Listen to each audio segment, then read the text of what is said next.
My channel खुशी education. कैसे हैं आप सभी? उम्मीद करती हूँ बढ़िया होंगे, बेहतर होंगे। डेली बायोलॉजी क्लासेस जो है वो चैनल पर देख रहे होंगे।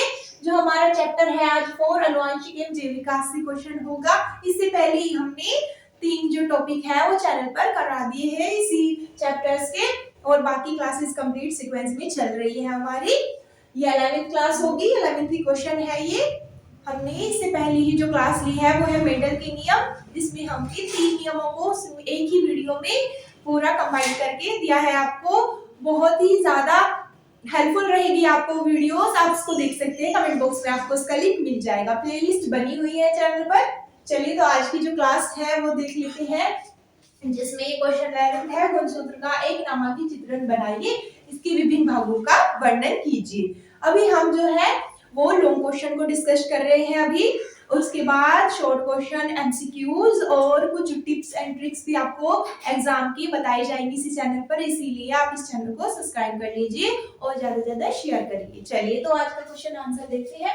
जो आंसर है वो है गुणसूत्र। इसी तरह से आपको एग्जाम में लिखना होता है, साइड डायग्राम बना के या इस साइड थ्योरी बनानी होती है, आपको लिखनी होती है। जो गुणसूत्र यानी कि क्रोमोसोम है, ये जीव की कोशिका के केंद्रक में उपस्थित धागे के आकार की संरचना होती है। अब कोशिका क्या है? कोशिका वह इकाई होती है जिसके द्वारा ही किसी जीव का निर्माण होता है। कोशिका मानव शरीर की अन्य जंतुओं के शरीर की सबसे छोटी इकाई होती है। क्रियात्मक और संरचनात्मक इकाई होती है जो कोशिका यानी कि होती है। ठीक है, ध्यान रहे। अब आगे देख लेते हैं। अगर आपको कोशिका के बारे में और डिटेल में समझना है तो आप इसको कमेंट बॉक्स में मुझे बता सकते हैं। हम उसके लिए भी आपके लिए एक वीडियो लेकर आएंगे सेपरेट इस तरह से। अब देख लेते हैं। स्टारबर्गर ने सन 1875 में इसकी खोज जो है वो की थी। गुणसूत्र शब्द, अब जो खोज है वो स्टारबर्गर ने की थी, ध्यान रहे। और जो इसका नाम है यानी कि जो गुणसूत्र का नाम है, गुणसूत्र जो पड़ा है नाम, वो किसने दिया था? वो वाल्डेयर ने दिया था, 1888 में दिया था। कोशिका विभाजन का अध्ययन करते हुए उन्होंने देखा कि ऐसी कोई संरचना है जिसका नाम उन्होंने क्या दिया? क्रोमोसोम यानी कि गुणसूत्र दिया। अगर हम इसको और सरल भाषा में समझे तो सरल भाषा में ये केंद्रक में पाए जाने वाली न्यूक्लियोप्रोटीन है। केंद्रक कहाँ होता है? ये कोशिका के अंदर होता है। कोशिका में वही कितने सारे अंग पाए जाते हैं जिन्हें हम कोशिका अंग या सेल ऑर्गन भी कहते हैं। उसी में एक ऑर्गन होता है जो होता है केंद्रक यानी कि न्यूक्लियस। न्यूक्लियस में क्या पाया जाता है? न्यूक्लियोप्रोटीन पाए जाते हैं। अगर हम इसे सरल भाषा में समझे तो प्राय यह कुंडलित धागेनुमा संरचना के रूप में दिखाई देती है।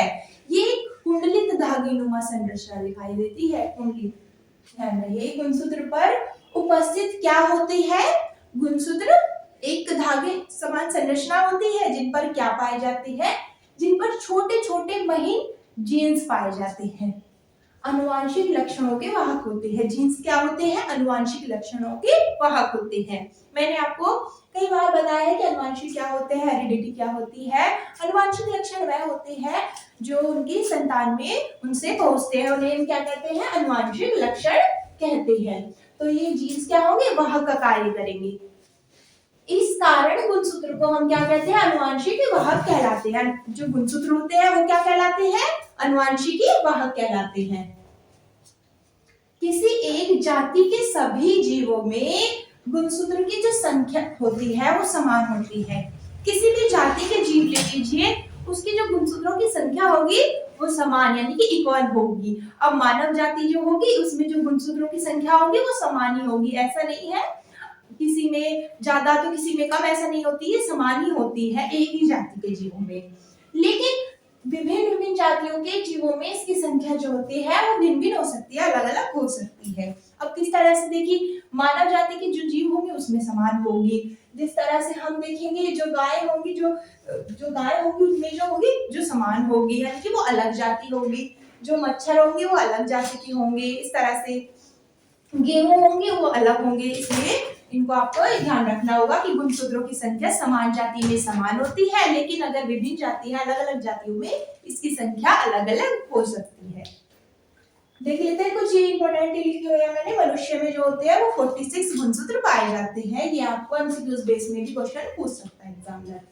गाय में जो होते हैं वो 60 होते हैं, मच्छर में 6 होते हैं, 6 होते हैं, गेहूं में होते हैं 42, सरसों में होते हैं 18 और कुत्ता में कितने होते हैं, ध्यान रहे, कुत्ता में कितने होते हैं 78 सबसे ज्यादा, देखिए ध्यान रहे। अब इसकी थोड़ी सी हम जनरल स्ट्रक्चर भी देख लेते हैं, इसकी संरचना भी देख लेते हैं, किस तरह से गुणसूत्र पाया जाता है। देखिए धागेनुमा संरचना ये पेयर में पाए जाते हैं, इस तरह कुंडली के रूप में पाए जाते हैं। अभी एक को ही हमने यहाँ पे समझाने के लिए लिया गया है डायग्राम। संरचना यानी कि इसका स्ट्रक्चर ऑफ क्रोमोसोम। गुणसूत्र को सूक्ष्मदर्शी की से देखने पर निम्न भाग दिखाई देते हैं। अभी मैंने आपको बताया कि जो कोशिका होती है उसको भी हम ऐसे ही नहीं देख सकते, कोशिका को भी देखने के लिए माइक्रोस्कोप की आवश्यकता होती है।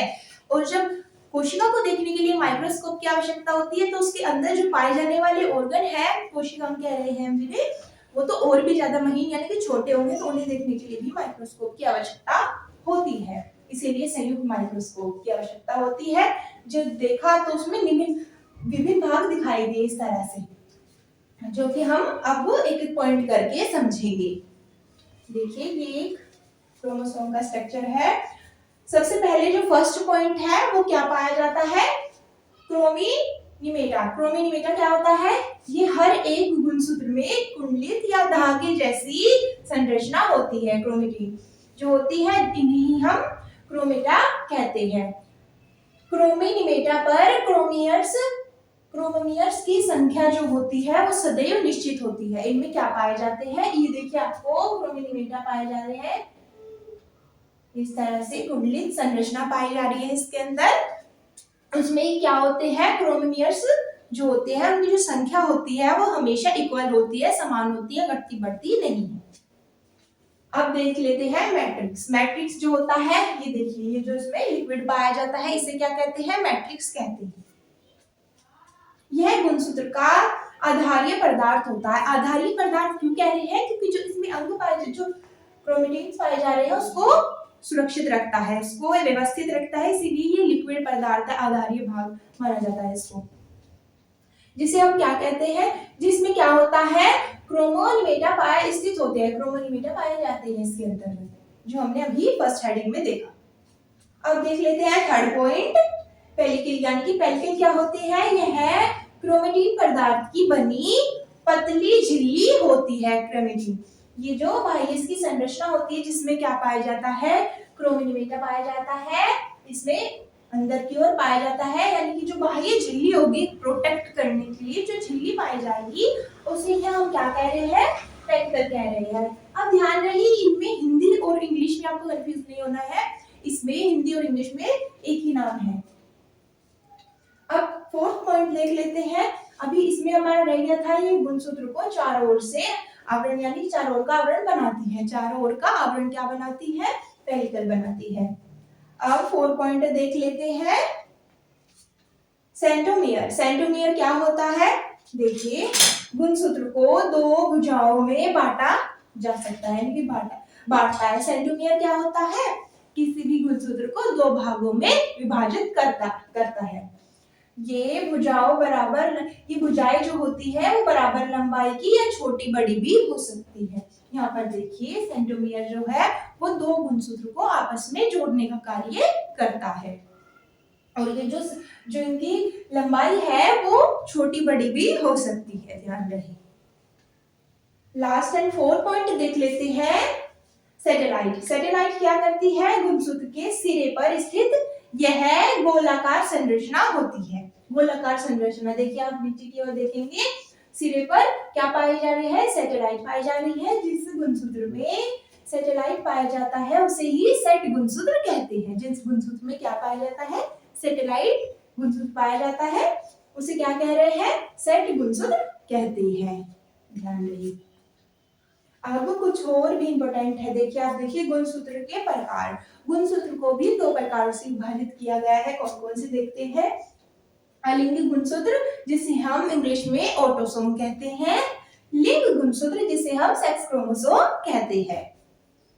जो अलिंग गुणसूत्र होते हैं जिन्हें हम इंग्लिश में ऑटोसोम कह रहे हैं, उनकी जो संख्या होती है वो जो हमारे गुणसूत्र है, देखिए मैंने जैसे अभी बताया आपको, जो मनुष्य में गुणसूत्र है वो कितने पाए जा रहे हैं, 46। अगर हम इनको पेयर में बांटेंगे यानी कि 46 के जो हाफ करेंगे तो 23 इस तरह से हो जाएंगी। तो जो हमारे पेयर में 22 जो होते हैं, 23 में से 22 जो बचे वो नर और मादा में समान होते हैं, जिन्हें हम क्या कह रहे हैं, अलिंग गुणसूत्र। अलिंग गुणसूत्र जो होते हैं वो जीवों में समान होते हैं, जो यह निर्धारित करते हैं बच्चे में कि कितने हाथ होने चाहिए, कितने पैर होने चाहिए, आंखों की स्थिति कैसी होनी चाहिए, हाथ की स्थिति कैसी होनी चाहिए, ये सब पहले से ही समान रूप से होते हैं और डिसाइड कौन करते हैं, अलिंग गुणसूत्र। ये ध्यान रहे, ऑटोसोम जिन्हें हम इंग्लिश में ऑटोसोम कहते हैं, ये कितने होते हैं, 22 होते हैं। अब जो बचा एक गुणसूत्र जिसे हम लिंग गुणसूत्र कहेंगे, अब मैंने आपको बताया पेयर में पाए जाते हैं 23 में से 22 जो होंगे वो अलिंग होंगे और लिंग जो बचा वो एक होगा।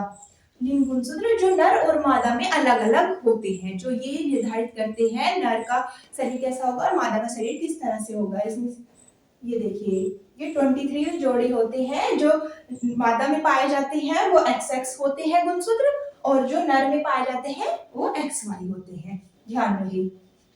तो आई होप आपको आज का जो टॉपिक है वो अच्छे से क्लियर हो गया होगा। देखिए एक बार हम डायग्राम को भी और अच्छे से समझ लेते हैं। जो इसमें ये जो संरचना है ये गुणसूत्र की होती है, जो इसका बाह्य आवरण होता है वो पेलिकल का बना होता है, एक पतली सी झिल्ली होती है जिसे हम पेलिकल कहते हैं, जो पेलिकल का बना होता है। अब इसमें ही ये जो संरचना होती है जिसे हम आगे डीएनए के रूप में भी देखेंगे, इसे आगे और खींचेंगे तो डीएनए भी इसी में उपस्थित होता है, जो क्या कहलाता है, हमारा क्रोमोसोम कहलाता है। ये संरचना आपको दिख रही है, ये क्रोमोसोम दिखती है। अब जो दो गुणसूत्र को आपस में जोड़ता है उसे क्या कह रहे हैं, सेंट्रोमियर कह रहे हैं। यानी कि दो गुणसूत्र को आपस में जोड़ने का काम कौन कर रहा है, सेंट्रोमियर कर रहा है।